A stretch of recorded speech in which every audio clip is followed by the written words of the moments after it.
Ako si Kamaestro. Ibabahagi ko sa inyo ang isang kwento. Hango sa totoong buhay, simulan na natin. Mga panahong ito, kararating lang ni Sulugo sa bayan ng Tangub. Nadapo siya sa lugar na yon, hindi para magbakasyon, bagkus ay para magbanat ng buto. Malayo man ang kanyang pinanggalingan, alang-alang sa pangarap at pamilyang kanyang naiwan, naging matatag siya. Ilang beses man siyang makaramdam ng pangungulila, hindi niya yun gaanong iniinda. Sa bayan kasi ng Tangub, di hamak na mas malaki ang pasahod kumpara sa kanila.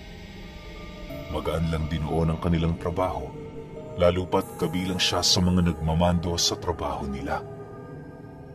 Parte ng isang konstruksyon itong si Sulugo na naatasang bumuo ng mga gusali at bahay sa lugar. Kasama niya palagi noon ang inhinyero, tagadala ng mga gamit ito.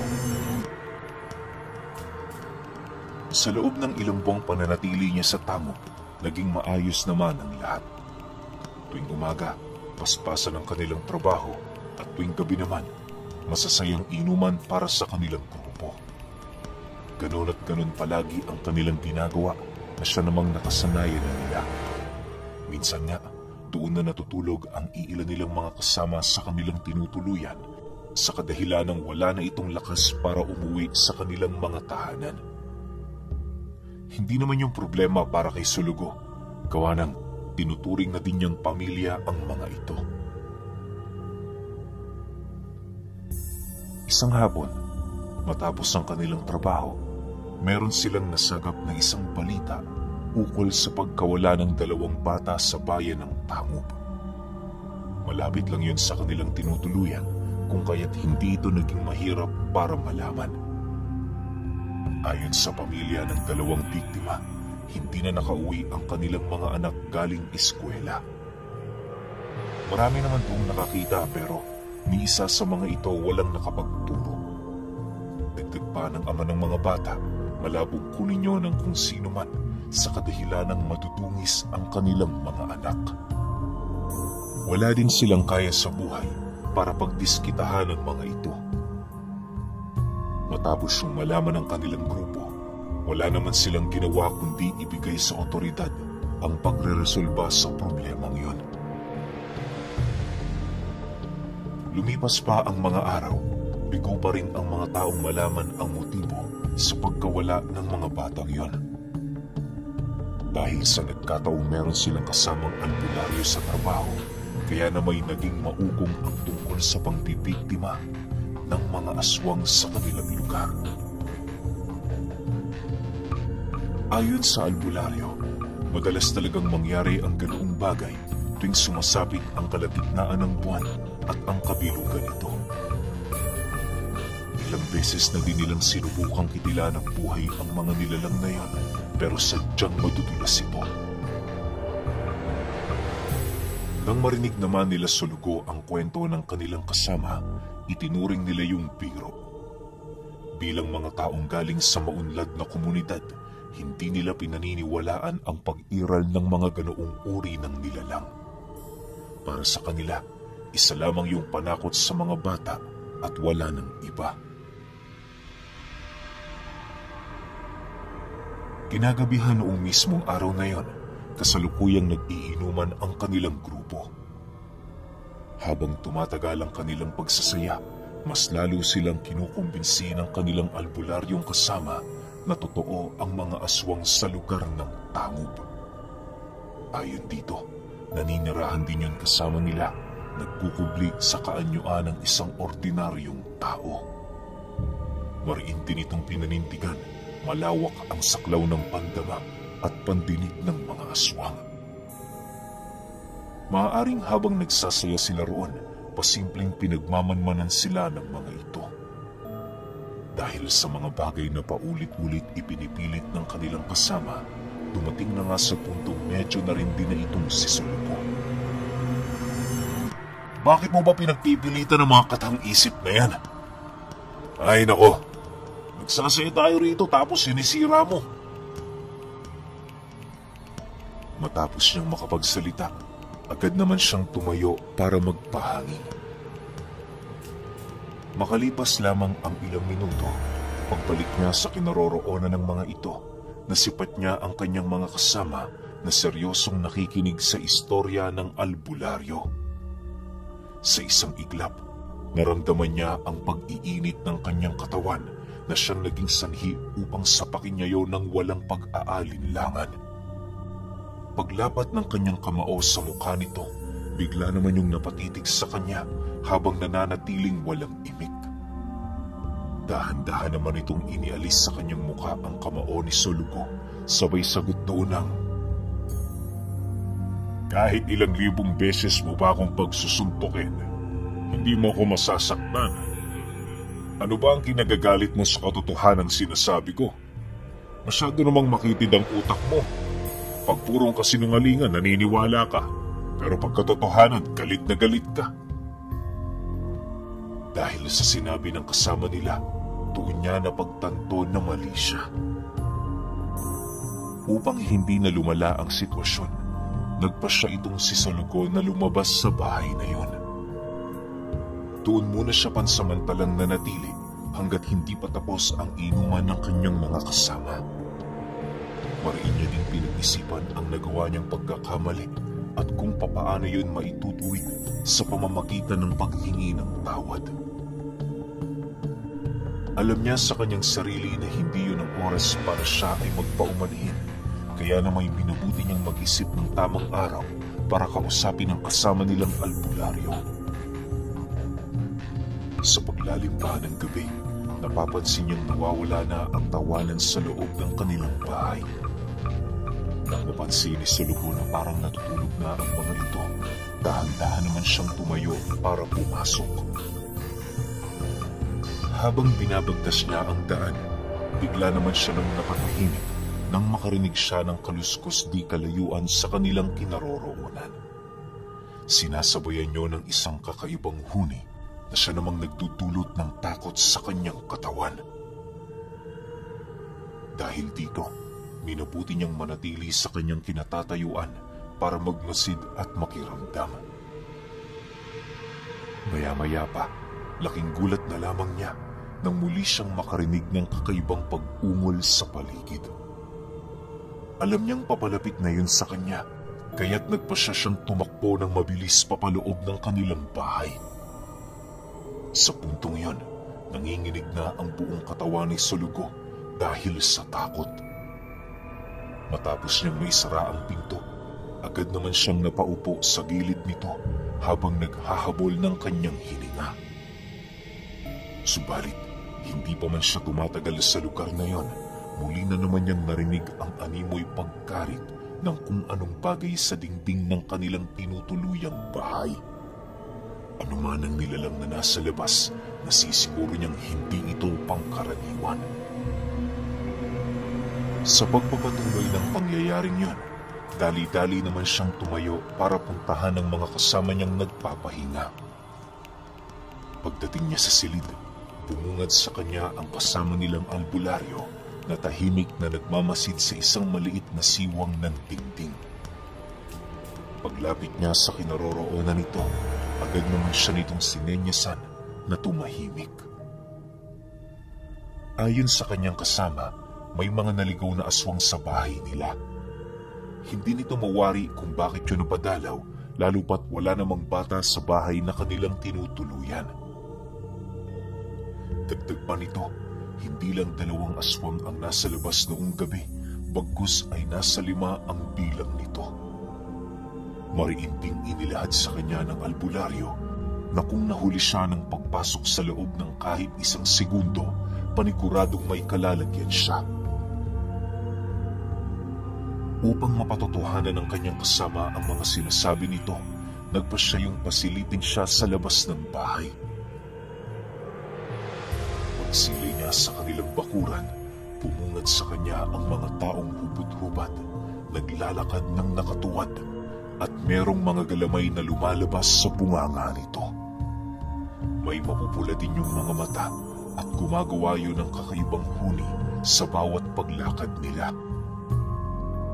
Ang labis pang ikinakatakot doon ni Sulugo ay ang pagkabali ng mga buto nito na parabang wala lang yun sa kanila. Makalipas pa ang ilang minuto, nang maramdaman ng albularyo na namumutla na siya, agad naman siya nitong hinawi sa siwang ng dingding, sabay wika sa kanya ng, "Ano, naniniwala ka na? Hindi porket hindi mo nakikita, hindi na umiiral. Tandaan mo, merong mga bagay sa mundong ito ang nakakumpli, naghihintay ng pagkakataon para mabunyag." Nang marinig naman niya ang sinabi nito, minabuti niyang umupo na lamang sa tabi ng inhinyero dahil sa takot at kaba na kanyang nararamdaman. Sa pagsapit ng umaga, animoy lasing na lasing pa rin itong si Sulugo. Kung ang kanyang mga kasama ay nahimasmasan na, siya noon ay parang aligaga at tipong hindi makakilos ng normal sa bahay nila. Dahil sa kanyang aksyon na ipinapakita, nagdesisyon ng kanyang mga kasama na wag na muna siyang papasukin. Hindi naman siya tumutol sa pasya ng mga ito, lalo pat wala talaga siya noong ganang magtrabaho. Bago umalis ang kanyang mga kasama sa bahay, inabisuhan siya ng kasama nilang albularyo na uuwi yun ng maaga para samahan siya. Matapos naman niyang marinig ang sinabi nito, umiti lamang siya habang nagpapasalamat. Sa pag-alis ng kanyang mga kasama, wala naman siyang ibang ginawa kundi ang mahiga habang patuloy na pinag-iisipan ang mga nangyari noong gabi. Pakiramdam niya, magmula noong nasilayan niya ang mga nilalang na yan, malaking parte na sa kanyang kaluluwa ang nabago. May hangarin din siya noong matuto sa mga lihim na karunungan, gawa ng labis siyang nababahala na baka dumating ang panahong muli na naman niyang makaimpuentro ang ganoong uri ng mga nilalang. Lumipas pa ang ilang oras, nagdesisyon siyang maglakad-lakad sa baryo. Salungat sa lugar na kanilang pinagtatrabahuhan ang kanyang pinuntahan, nang sa gayoy hindi siya makita ng mga kasama niya na abalang-abala sa pagtatrabaho. Naging pagkakataon na din yun ni Sulugo para makagala, lalo pat bihira lamang silang magkaroon ng oras para lumabas at magmasid sa kagandahan ng bayang kanilang kinaroroonan. Sa pagpapatuloy ng kanyang paglalakad, nasipat niya ang napakaraming mga tindahan sa sentro. Buhay na buhay ang lugar na yon dahil sa dami ng mga parokyanong bumibili sa mga tindahang naroon. Maya-maya pa, nang marating niya ang unahang bahagi nito, doon niya nasilayan ang ilang mga panauhing nakatayo sa tabi ng kalsada at seryosong nakatingin sa kanya. Sa estado ng pagtitig nito, animoy meron yung kakaibang binabalak. Para makaiwas itong si Sulugo, agad naman siyang lumihis ng daang tinatahak kahit hindi naman talaga siya tutungo sa lugar na yon. Habang binabagtas niya ang daan, maigi naman siyang nakikiramdam sa kanyang likuran sa paniniwalang sinusundan siya ng mga ito. Pagdating niya sa dulong parte ng lugar, bumungad sa kanya ang isang antigong kubo kung saan doon niya nasilayan ang isang matandang gumagawa ng walis. Pagtitigan nilang dalawa, dali-dali naman siya doong lumapit upang makisilong pansamantala. "Oh, anong kailangan mo rito?" Bungad ng matanda matapos siya nitong masilayang naglalakad papasok. Nang marinig naman ni Sulugo ang sinabi nito, agad naman niya yung tinanong ukol sa isang personalidad. Yun na lamang ang naisip niya noong rason para lamang matakasan ang mga taong kanina pang bumubuntot sa kanya. Manong, maulang galang na. Alam niyo ba kung nasaan ang bahay ni Federico? Sabi kasi sa akin dun sa merkado, dito siya nakatira." Sagot ni Sulugo. Matapos niyang makapagwika, nasipat niya ang matandang sumilip sa likurang bahagi niya. Pagkunot ng noo nito, Agad naman siyang napalingon sa likod at kasabay nito ang pagsilay niya sa mga panauhin na kanina pa palang nakatayo roon. Habang pa isa-isa niyang pinagmamasdan ng mga taong yun, ramdam na ramdam niya ang pagiging kakaiba nito sa mga taong madalas niyang nakakahalubilo. Hindi mawari noon ni Sulugo pero may kutob siyang hindi mga tao ang nilalang na yon. Makalipas lamang ang ilang minuto, napansin niya ang isa sa mga ito na dahan-dahang naglalakad papalapit sa kanilang kinaroroonan. Nang ilang metro na lamang ang layo nito sa kanila ng matanda, bigla naman yung tumigil habang patuloy siya nitong pinagmamasdan. Maya-maya pa, laking gulat na lamang niya nang ituro siya nito na parang meron siya doong nagawang mali. Siguradong sigurado si Sulugo na yon ang unang beses niyang masilayan ang matanda, kung kaya't iniisip na lamang niyang baka nagkamali lang ito sa taong sinusundan nila. Habang hindi pa naman lumalala ang mga pangyayari, inabisuhan siya ng matandang nilapitan niya na huwag gaanong malikot sa kanyang kinaroroonan. Iwasan niya ring magsalita ng kung ano-ano, gawa ng hindi yun nagugustuhan ng mga nilalang na naroon sa kanilang harapan. Pag-atras niya ng bahagya, doon niya nakita kung papaano mag-usap ang dalawang matanda. Kahit hindi niya gaanong nauunawaan ang pinagsasasabi nito, wala naman siyang ibang ginawa kundi ang magtiwala. Sa isip-isip niya, kapag nilaglag siya ng matandang yun, katapusan na niya. Matapos ang pag-uusap ng dalawa, tanging pagbuntong hininga na lamang ang kanyang nagawa nang masipat niya ang mga panauhing yon na unti-unti nang lumalayo sa kanila. Pagdikit ng mukha nito sa kanyang pisngi, pasimpleng bumulong naman ito na, Umuwi ka na. Ikaw ang kailangan nila. Huwag ka nang dumaan sa baryo dahil sigurado ako nakabantay na sila roon. Dito ka dumaan, ligtas ka rito.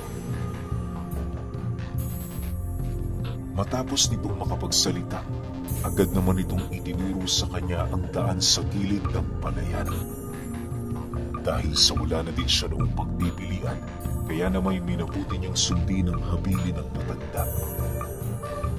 Habang pinabagtas niya ang daan, panay naman ang pagmamasid niya sa paligid. Pagsilay niya sa kanilang bahay na tinuluyan, doon na naman siya unti-unting nakaramdam ng kapanatagan. Sakto lang noon ang pagpasok ni Sulugo sa pagdating ng iba pa niyang mga kasama. Sa pagsapit ng gabi, ni isa sa kanila walang kaide-ideya sa mga mangyayari.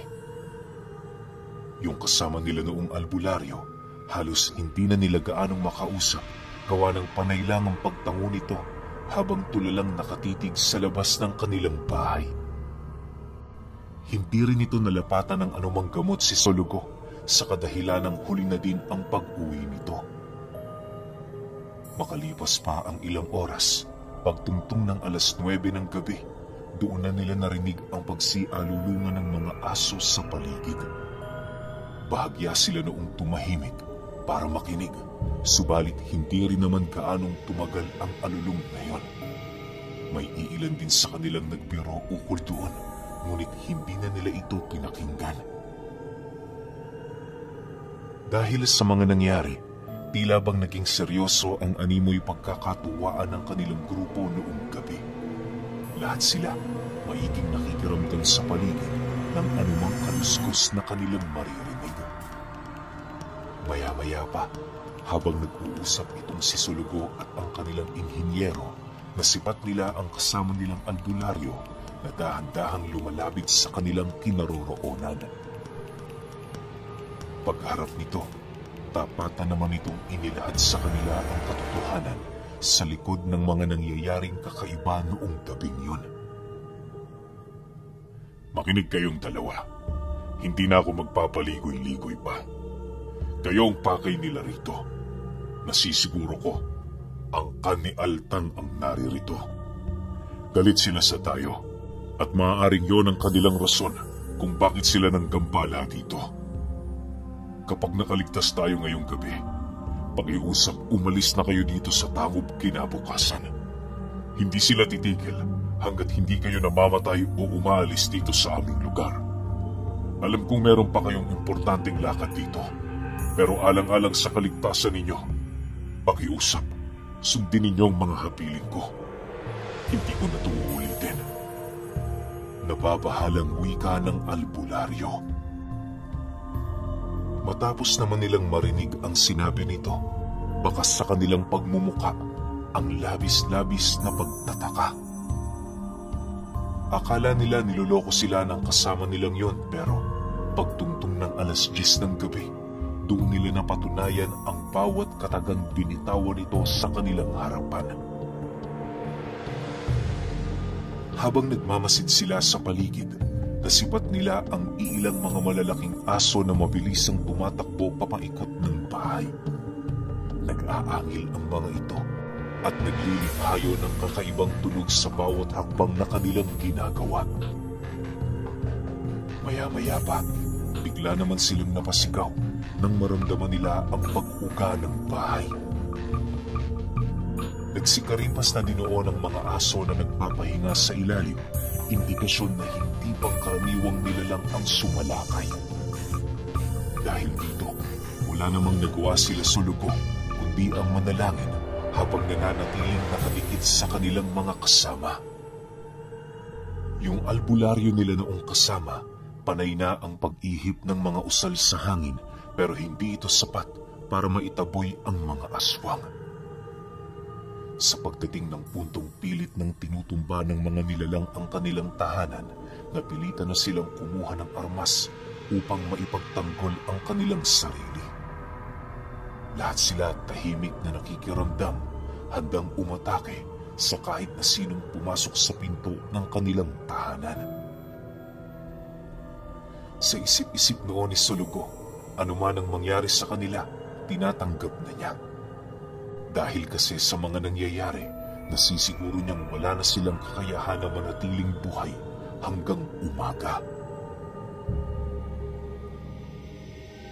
Sa pagsapit ng hating gabi, unti-unti na nilang narinig ang paglangit-ngit ng pinto.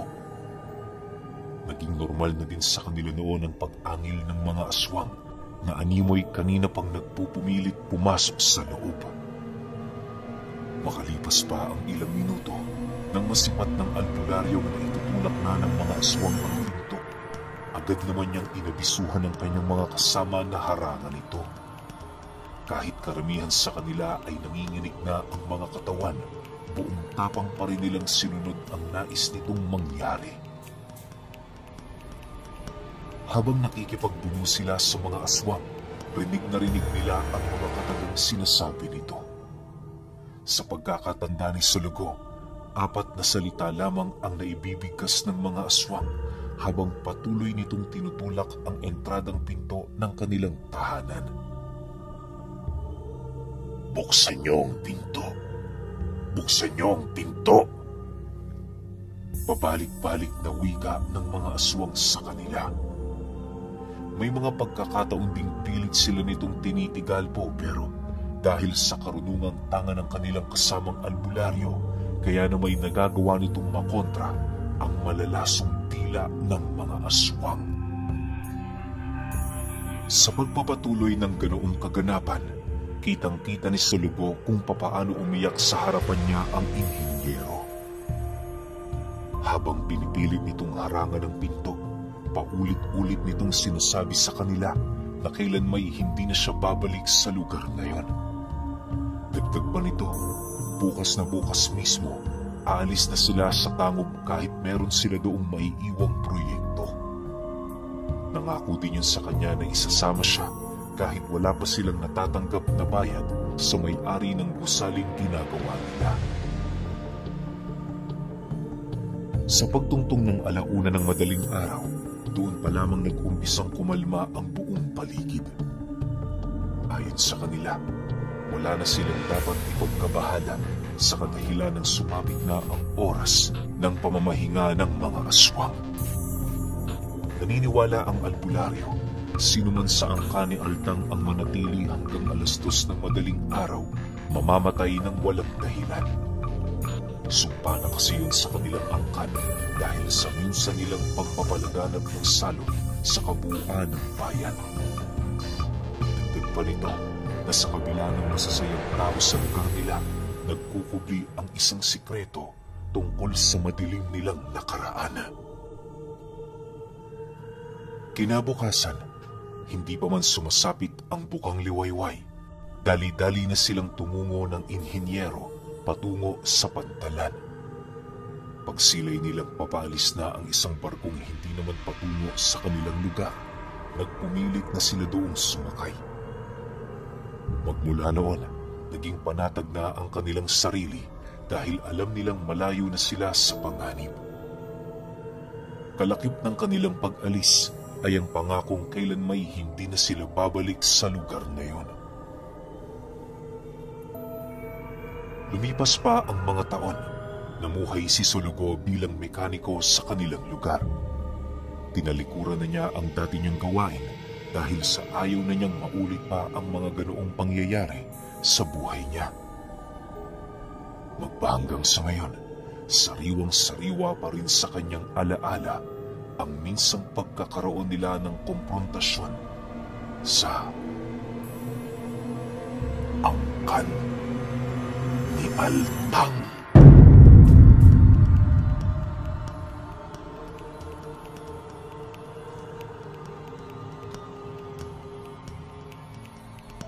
Okay, opinyon ko sa kwento. Grabe naman yung angka ni Altang, no? Ayaw ng mga dayo sa lugar nila. Pero alam nyo kung bakit ko rin naisipan na ayaw nila ng dayo? Sa akin lang, ha? Siguro kasi sinisira nito nila Sulugo yung kagubatan. Isipin niyo yun, ha? Kasi hindi ka naman makakagawa ng isang estruktura kung wala kang binubungkal na lupa, tinutumbang mga puno, o kung ano pang mga likas na yaman. Siguro ito rin yung pinoprotektahan talaga ng angka na to, eh. Kaya ayaw na ayaw nila na merong dayo. Tas ang masakit pa nito, yun nga, may tinatayo silang kung anong gusali. Siguro para mapigilan yun, dinaan lang nila sa pagkawala ng mga bata.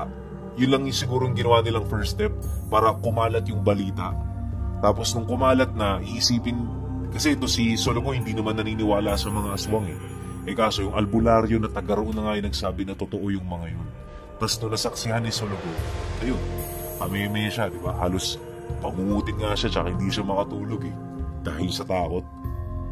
Pero kayo, kung may opinyon kayo sa kwentong ito, comment nyo lang sa baba. Yun lang, hanggang sa susunod na kwento. Salamat.